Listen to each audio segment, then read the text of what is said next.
दिसंबर 5, 1945। Flight 19 एक routine navigation और combat training exercise mission पर निकलता है। फ्लाइट लीडर है यूनाइटेड स्टेट्स नेवी के लेफ्टिनेंट चार्ल्स कैरल टेलर, जिसके पास 2500 फ्लाइंग आवर्स का अनुभव है। 5 एयरक्राफ्ट्स हैं, 4 TBM-1C और 1 TBM-3। सब में पूरा ईंधन भरा है। टेक ऑफ का तय समय है 1:45, लेकिन टेलर के लेट पहुंचने के कारण डिपार्चर थोड़ा डिले हो गया और फिर वे सब 2:10 तक वहां से निकल पाते हैं।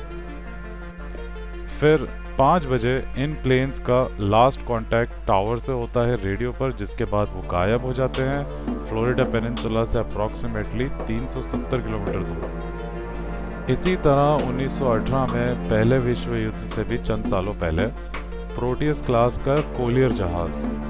कोलियर वो जहाज होते थे जो कोल सप्लाई करने के लिए बने थे। तो मार्च 1918 में एक USS साइक्लोप्स नामक कोलियर जहाज मिस्टीरियसली गायब हो जाता है। इसी तरह से कई प्लेन्स और शिप्स के गायब होने वाली घटनाओं को जोड़ा जाता है फ्लोरिडा पेनिनसुला के पास बर्म्यूडा ट्रायंगल नाम के इस रीजन से। Bermuda triangle north Atlantic ocean के वेस्टर्न पार्ट में है। वहाँ काफ़ी सारे एयरक्राफ्ट और शिप्स इसी तरह से रहस्यमयी परिस्थितियों में गायब हुए हैं और ये ट्रायंगल लगभग 5 लाख स्क्वायर किलोमीटर्स में फैला हुआ है। इन दुर्घटनाओं के पीछे बर्म्यूडा ट्रायंगल को जिम्मेदार ठहराने वाले लोग जनरली 3 प्रकार की थ्योरीज को प्रस्तुत करते हैं। पहली थ्योरी तो यह है कि शायद इस एरिया को एलियंस प्रेफर करते होंगे विजिट करने के लिए और वे शिप्स को या तो उठा ले जाते होंगे या तो उनको भस्म कर देते होंगे।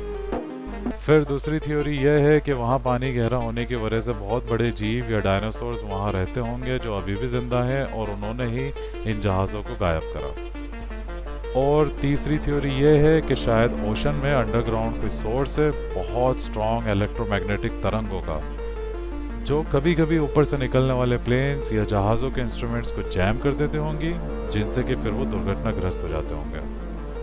तो आखिर बर्म्यूडा ट्रायंगल की मिस्ट्री है क्या?